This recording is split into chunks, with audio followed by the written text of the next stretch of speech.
On and action. Assalamualaikum warahmatullahi wabarakatuh. Jumpa lagi bersama prediksi bola pecicilan Medan 100% akurat. Jangan dipercaya.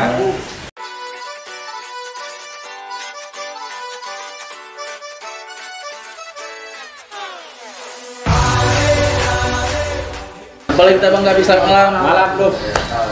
Kok kurang semangat kok tengok malam ini loh. Cerita. Enggak Bang, sebagai pecinta timnas Indonesia agak sedih juga nih Bang. Karena Indonesia kalah 5-0 dari WA. Padahal menit 38 Evan Dimas dapat penalti tapi nggak gol. Kalau bicara Indonesia ini macam bicara Arsenalnya kita. Jadi Arsenal aja terus dibully-bully. Tapi cuman lah ini negara kita. Ya mudah-mudahan 2030 minimal sebelum meninggal kita masuklah dulu timnas ini. Jangan lah Bang, 2030 usia aku masih 40-an itu Bang. Minimal masuklah kan gitu. Amin. Iya, padahal kita sudah agak optimis Bang. Kemarin lawan Thailand 2-2. Tapi awalnya katanya itu proses, katanya kan terakhir lama-lama ya sudah kan. Ya mudah-mudahan kita berdoa pada timnas Indonesia karena Vietnam juga seperti itu 8 tahun yang lalu itu Vietnam itu nggak seperti ini. Tapi setelah berjalan sekarang masuk ke generasi emas, Vietnam mampu lolos ke kualifikasi Piala Dunia tahap awal ini Bang. Dia akan bertemu nanti ke 10 tim negara ya, dan akan memperebutkan 4 tiket ke final Piala Dunia. Tapi nggak akan masuk juga nya Vietnam itu, yakin lah. Sebelum Indonesia masuk Vietnam nggak akan masuk, itu yakin gitu. Tapi Bang, kita perlu doakan juga nih Vietnam masuk supaya negara-negara di ASEAN itu disegani dunia Bang. Ya kita berharap. Oke lah, cerita-cerita timnas sudah. Yang intinya kan kita bahas malam ini bahas Piala Eropa kita. Bentar Bang, kita harus bahas juga Indonesia. Kenapa? Karena jangan sampai timnas itu PSS-nya konflik lagi. Karena kemarin itu Bang, Luis Milla udah megang timnas, udah bagus, tiba-tiba PSSI konflik, gagal, prosesnya gagal. Ini jangan sampai Bang seperti itu, jangan sampai Sintayong langsung diganti ya. Ya mudah-mudahan lah Sintayong nggak akan diganti kan gitu. Dan timnas Indonesia atau Sintayong harus manggil Dwi Rapi Angga nih Bang sebagai striker timnas Indonesia. Siapa pula Dwi Rapi Angga? Dwi Rapi Angga ini anak Medan Bang. Memang dia kambing di perantauan, kambing di kampung sendiri, tapi banting di perantauan. Hari ini dia jadi pemain PSS Sleman. Pemain PSS Sleman yang akan berlaga di Liga 1. Kemarin di Piala Sudirman mereka peringkat 3 Bang. Ini anak muda Medan yang sangat menjanjikan Bang. Umurnya baru 24-25 tahun. Ya kita doakan mudah-mudahan Rapi Angga masuk timnas Indonesia. Amin. Amin. Oke, kita sekarang bahas ke pertandingan sebelumnya Bang. Kemarin udah kita prediksi pertandingan Italia lawan Turki. Iya. Nah, kemarin kita dengar Ganang ya, hari ini Ganang nggak ada. Dia pulang kampung mau beli tiket, katanya mau nonton Portugal. Ya, dia mau beli tiket. Juara nasib. Nah, juara nasib. Ganang prediksi 2-1 Italia menang lawan Turki. Abang kemarin prediksi Italia menang tanpa skor. Betul ya prediksi kita ya? 100% akurat. Karena Mancini nih ya. Mancini ya. Mancini melatih Italia, udah 28 laga berturut-turut tanpa pernah terkalahkan. 28 laga ya. Dan 9 laga terakhir itu menang terus tanpa kebobolan sama sekali. Itu kiper siapa tuh Bang? Ya udah otomatis lah Donnarumma. Donnarumma kan. Yang rugi Donnarumma. Ya. Nah selanjutnya kita sudah berlangsung juga Wales lawan Swiss. Ganang prediksi 1-0 menang Wales, tapi Bang Kapi 1 sama. Ini akurat lagi. Luar biasa Bang Kapi ini memang. 1 sama Wales lawan Swiss. Nah sedang berlangsung saat kita take video ini Finlandia lawan Denmark. Kemudian nanti malam ada Belgia lawan Rusia. Itu Finlandia Denmark, Ganang 2 sama. Bang Kapi 0-3 Denmark menang. Kemudian Belgia Rusia, Ganang 1-0 Belgia menang, Bang Kapi 2-0. Ini kalau betul juga Bang, wah ini luar biasa ini, bakalan jadi prediksi yang betul akurat. Iya. Dengan hasil ini Bang, dengan hasil ini kita bisa lihat klasemen grup A, Italia otomatis peringkat bersatu. Peringkat 2-3 diisi oleh Wales dan Swiss yang seri, peringkat terakhir Turki itu. Jadi berarti nih Bang, dengan kekalahan Turki 3-0 dari Italia, peluang Turki untuk lolos ke fase selanjutnya itu berat banget. Masih bisa, masih besar kan gitu kan, karena diuntungkan oleh imbangnya hasil Wales dengan Swiss.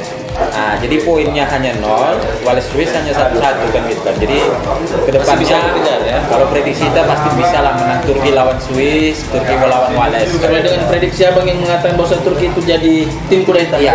Oke. Nah, kita masuk ke prediksi untuk pertandingan selanjutnya nih Bang. Sebelumnya tadi kan sudah dibahas Finlandia, Denmark, Belgia, Rusia yang akan berlangsung. Ini ada pertandingan yang cukup, ya, pertandingan big match nih Bang, antara Inggris melawan Kroasia. Sebelumnya Bang, 5 pertemuan terakhir Inggris ini Bang, Inggris tuh menang 3 kali, kalah sekali dan seri sekali. Ini pertemuannya di 2008. Kualifikasi Piala Dunia Inggris menang 4-1 dari Kroasia. 2009 juga kualifikasi Piala Dunia Inggris menang 5-1 dari Kroasia.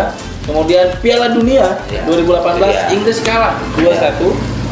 Kemudian pertandingan persahabatan di 2018 Kroasia seri 0-0 sama Inggris. Kemudian terakhir nih 2018 pertandingan persahabatan Inggris menang 2-1. Nah, untuk kekuatan tim Inggris nih Bang di Euro 2020 bagaimana menurut Bang Raffi? Oke, ini Inggris termasuk juga favorit juara ya. Walaupun jujur kita katakan belum pernah merasakan juara Piala Eropa. Inggris belum pernah juara. Belum pernah merasakan juara Piala Eropa. Inggris selama berdiri negara ini mengikuti kegiatan Piala Eropa ini belum pernah sama sekali untuk merasakan juaranya nih kan gitu kan. Bahkan turnamen akbar terbesar aja dia hanya juara Piala Dunia hanya 1 kali tahun 1966. Itu pun waktu jadi tuan rumah.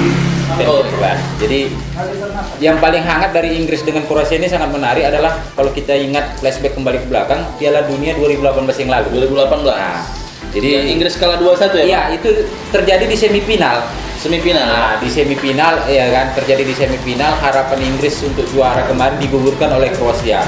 Dan itu melalui perpanjangan waktu extra time yang digolkan oleh Mandzukic. Nah, jadi tapi kalau kita bedah kekuatan di gelaran Piala Eropa 2020 kali ini, bahwa Kroasia sedikit mengalami kepincangan kan gitu kan, ketimpangan. Kenapa? Karena kekuatannya sudah banyak pemain-pemain yang nggak masuk ya, yang tidak, apalagi lah yang pensiun lah kita katakan dan tidak ikut lagi berlaga di Piala. Siapa itu Bang? Ada Rakitic. Nah, bahkan Rakitic ini masih aktif bermain di Sevilla. Sudah pensiun dari timnas. Ada Mandzukic juga, yang Mandzukic inilah merupakan nyetak gol yang lawan Inggris kan gitu kan. Jadi kekuatan Kroasia hari ini agak sedikit melemah lah dibandingkan Piala Eropa 2018 yang lalu. Piala Dunia 2018 yang lalu. Jadi kalau Piala Eropa ini antara Inggris dengan Kroasia, Inggris kekuatannya sudah makin kuat ya. Nah, karena diisi pemain-pemain muda nih ya Bang. Iya, jadi pelatih Gareth Southgate ini udah membawa pemain itu betul-betul diisi oleh pemain-pemain muda. Terbukti kalau dari 26 pemain yang dibawa hanya satu yang usianya 30 tahun ke atas, 31 tahun. Harry Kane. Walker ya? Iya, Harry Kane belum sampai 30 tahun. Belum sampai ya, Bang. Nah, Kyle Walker pemain back kanan Tottenham kan gitu kan. Mantan Tottenham yang sekarang main di Manchester City. Ya. Nah, jadi itu yang tua. Bahkan pemain mudanya ada namanya Jude Bellingham. Yang lagi naik bersinar naik daun ini bersama di Dortmund. Ada kemudian Phil Foden yang sebagai pemain muda terbaik Liga Inggris kemarin musim yang lalu kan gitu kan. Jadi kalau kita analisis kekuatan, Inggris semakin kuat, Kroasia semakin lemah. Nah, itu dia. Karena tadi ya Rakitic, Mandzukic tidak ada Bang. Iya, Rakitic, Mandzukic tambah ya pemain keputihan itulah. Siapa pemain keputihan itu? Modric main keputihan. Semakin tua kan gitu kan. Jadi nih kayaknya Bang Raffi nih tim yang tidak suka dengan pemain keputihan nih. Keputihan itu siapa? Real Madrid ya? Aduh, udah paham lah kalau putih itu keputihan itu tim. Ayo, makanya kita tunggu nih siapa nih penggemar Real Madrid atau di Portugal khususnya yang mau duduk di sini bahasa Bang Raffi kita undang. Ayo siapa? Ya silahkan. Oke Bang, langsung aja dengan kekuatan yang tadi. Jadi prediksi Abang untuk skornya berapa nanti nih untuk Inggris melawan Kroasia? Minimal 2-0. 2-0 untuk minimal 2-0 untuk kemenangan Inggris. Untuk kemenangan Inggris. Karena kekuatan Inggris semakin kuat. Walaupun jujur agak disayangkan ya. Ada pemain Liverpool Alexander Arnold yang di akhir-akhir cedera dan tidak jadi dibawa ke Piala Eropa kan gitu kan. Sebenarnya asis dia cukup sangat luar biasa, tapi ya namanya cedera mau gimana lagi kita buat kan gitu kan.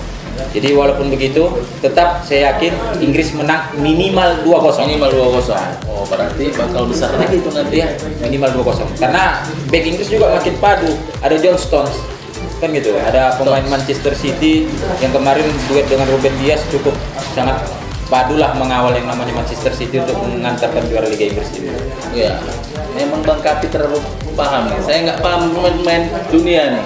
Jadi saya akan bawa acara. Maka kita akan undang nanti narasumber lain untuk ya mengadu informasi ya, pada Bang Kapi. Oke Bang, itu tadi Inggris lawan Kroasia. Setelah itu nanti ada 3 pertandingan selanjutnya akan kita prediksi malam ini. Iya. Ada Austria lawan Makedonia. Menurut Abang, itu nanti skornya berapa?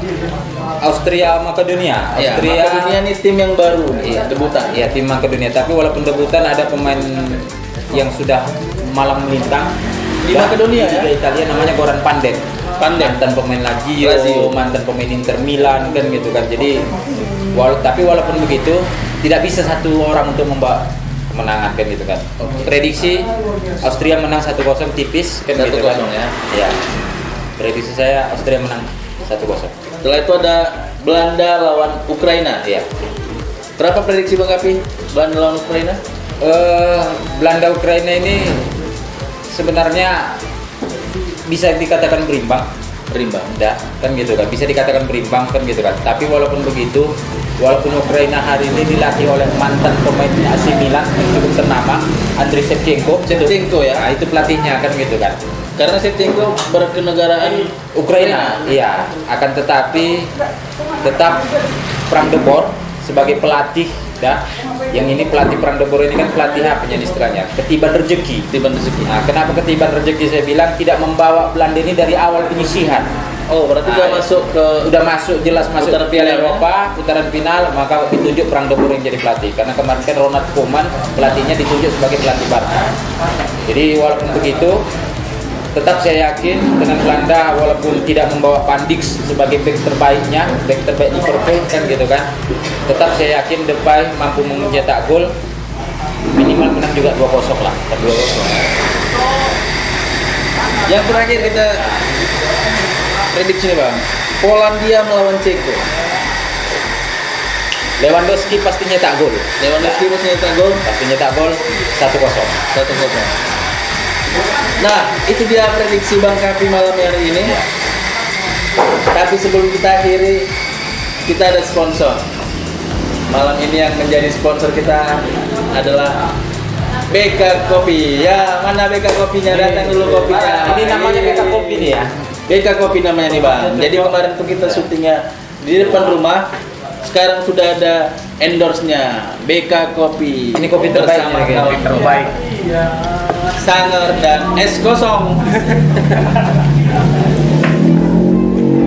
Oke, jadi dari prediksi Bang Kapi ini selalu akurat. Italia menang, Wales lawan Swiss 1-1.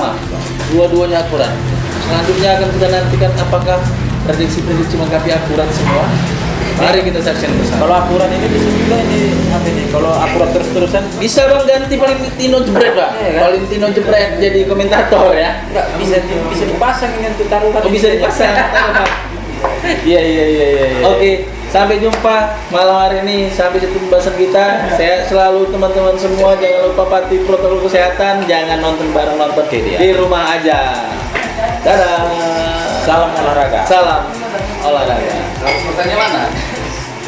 Akan jumpa kembali kita di minggu selanjutnya. Prediksi bola pecilan Medan 100% akurat, jangan dipercaya.